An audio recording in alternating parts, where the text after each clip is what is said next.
ఇవ్వండి, నేనైతే పాతకాల పద్ధతిలో పాలకూర ఎప్పుడైతే చేస్తున్నాను చూడండి. ఇవ్వండి, నేనైతే ఈరోజు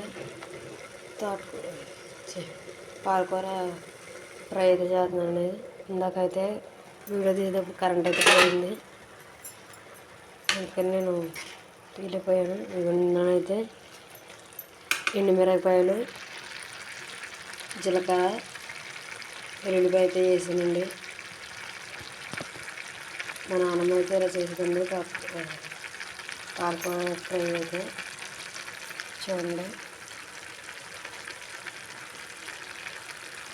ఇవన్నీ పక్కనైతే అన్నం కూడా పెట్టేసుకున్నాను. అన్నం కూడా ఉడిపోయింది. ఇప్పుడైతే ఏం చేస్తాను, ఇవన్నీ పాలకూర అయితే మగ్గిపోయింది. ఇప్పుడైతే కొంచెం సాల్ట్,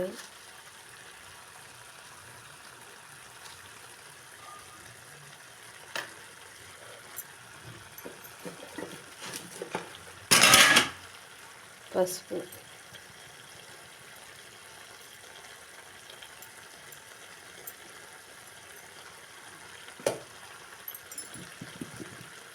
వేసుకున్నాండి.